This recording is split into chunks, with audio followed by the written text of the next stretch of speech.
Avenge their lackluster 0-1 start to the season with a Monday night matchup versus the Jets.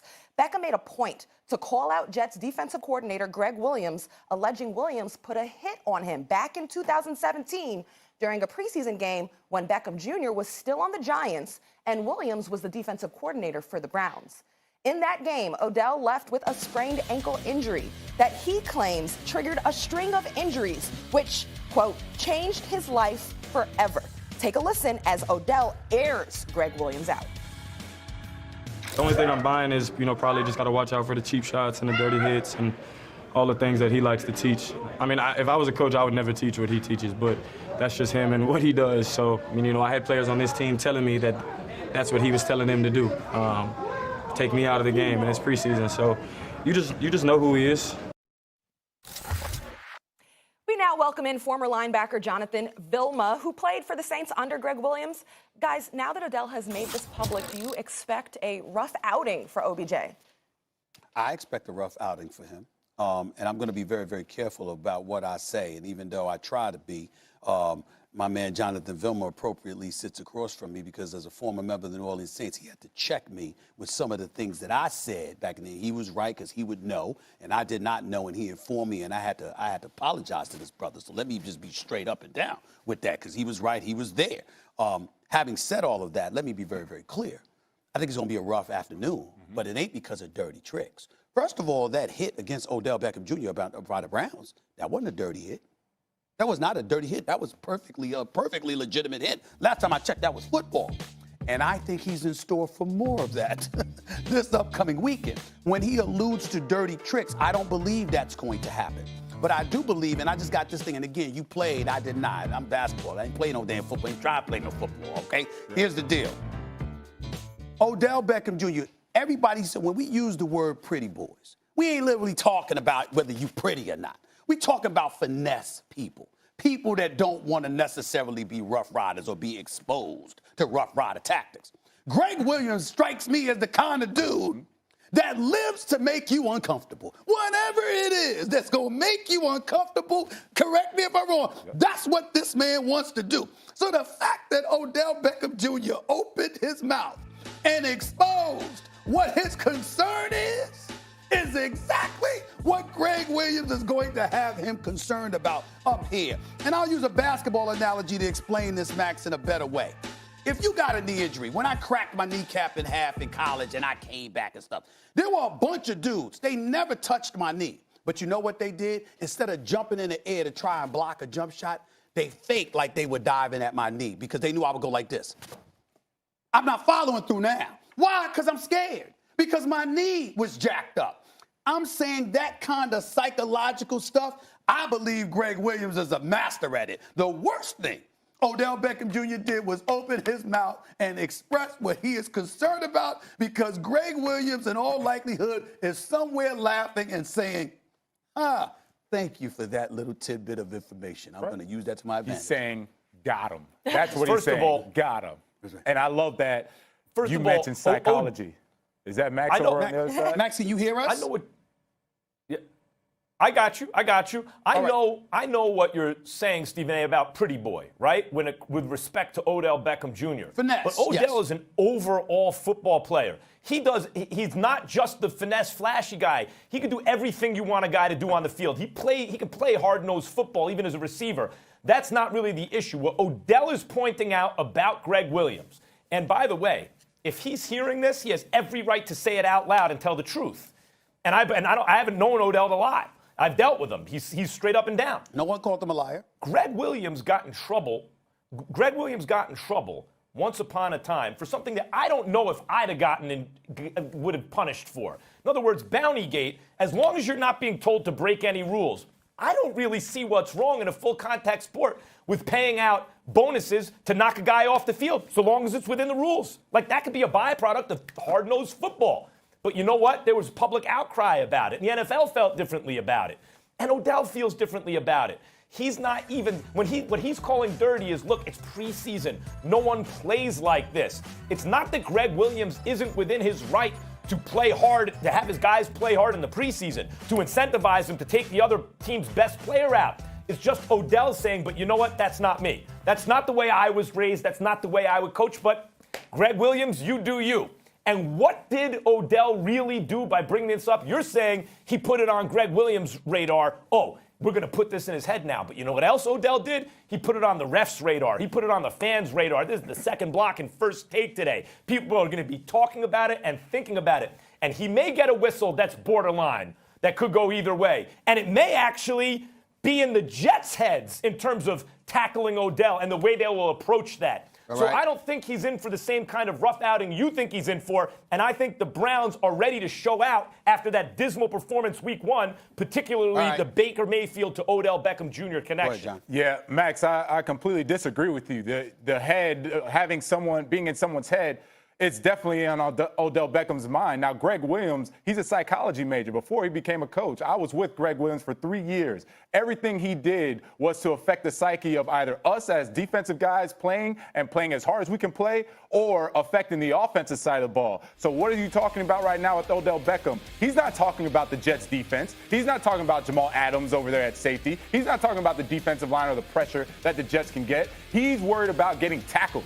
That is his issue right now. So is he talking about the routes he's going to run, the touchdowns he's going to score? No. He's concerned about how are they going to hit me? How are they going to tackle me? Is it going to be too hard? I don't like that. And oh, by the way, when he mentions dirty shots, there were no dirty shots. When we saw that preseason game was a clean hit. And if he thinks that's a dirty shot, then again, psychology major Gregg Williams already got in his head before the game's even started. If you can beat someone up here before the game started, you already won. You already won. And God forbid someone goes and tackles him just like he got tackled in that preseason game. You think Odell's going to run hard?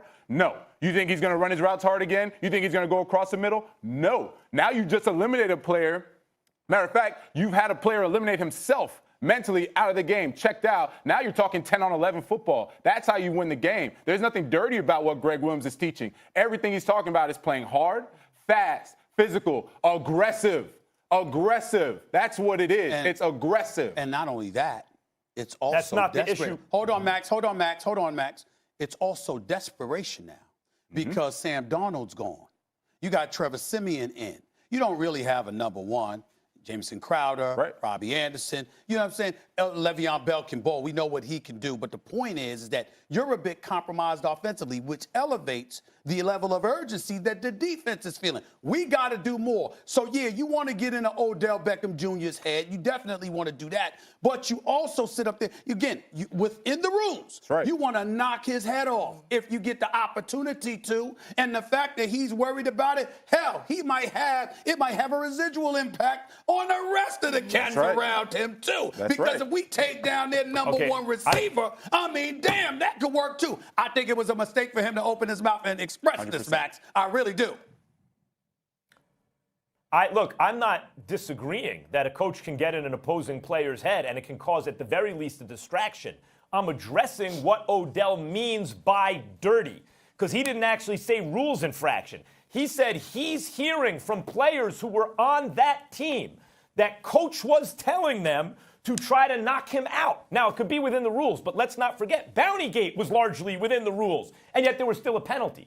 The meaning that Gregg Williams is on the radar of the league for doing this kind of thing. So whether or not Odell Beckham Jr. is now like in his own head because of Gregg Williams, the refs and everyone are also alerted to the kind of football the Jets are going to play. And if there's a borderline call, Odell may have just bought himself a whistle or two in a game where that could be the difference. Max, let's ask the guy who's sitting right here who actually played for Gregg Williams, okay? Because what Odell is alleging is that Gregg Williams wanted players to hurt him, put a hit on him, to be dirty. You played for him. You used the word aggressive. But was Gregg Williams a coach that maybe taught you the mindset of get the hit done by any means necessary, even if it's dirty? Absolutely not. Because one of the things Gregg also preached was never hurt the team.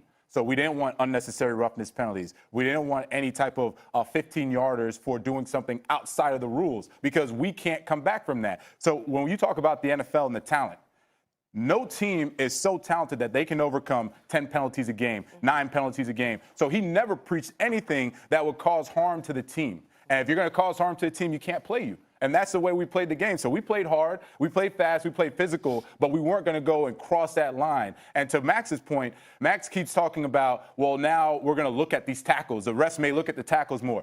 They're all the same tackles. A tackle's a tackle. There's nothing illegal that the players are doing. If you look at what the Browns did last year, you look at the Jets did this past game against the Bills, there is nothing that the refs had to say, let's take a closer look at that tackle because now Odell is bringing it up. They're going to play the same way. They're going to play just as hard. Nothing they're doing is illegal. And if it's not illegal, then what are we talking about? What? Question.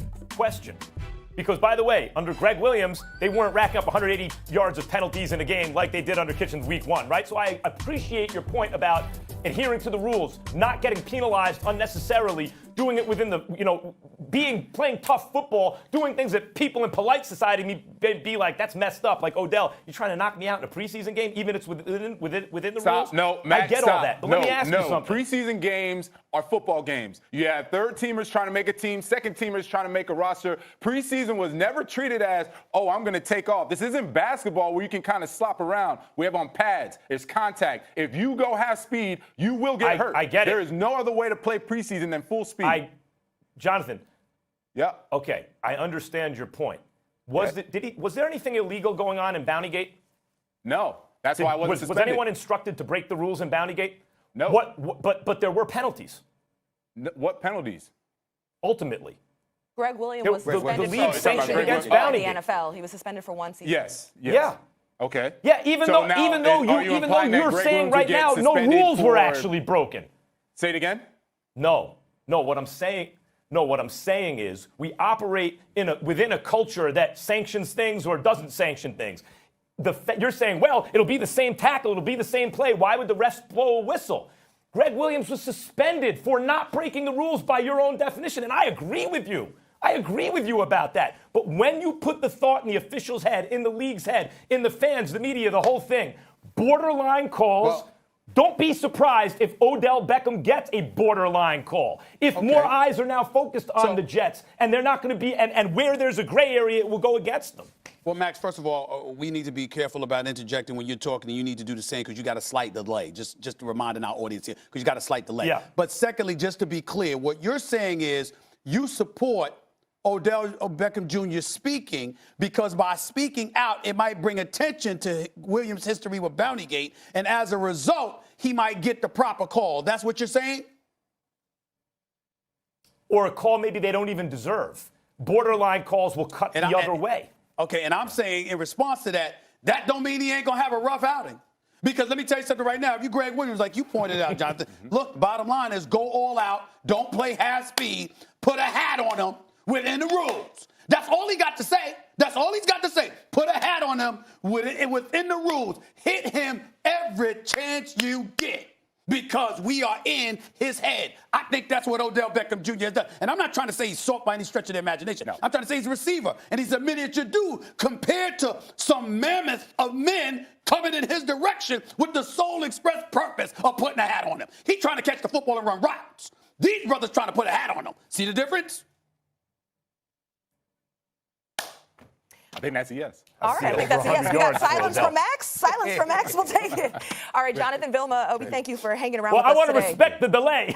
Right. I don't blame. That's true. In fairness to Max, that's true. It is a delay. Stephen A., you did just scold him on the delay. I didn't just scold him. No, I was helping him out. I didn't scold him at all. I was just letting him know, you a little bit delayed. No, he's helping me out. I was helping him out. All right. Well, still when to come. I scold Max, everyone know. All right. Well, I got your back, Max. This wasn't one of them. Still to come on First Take. Are the Patriots making a mistake if they allow AB to play this week? We'll debate it. And I have an announcement about Kaepernick coming up, too. Ooh, stay tuned.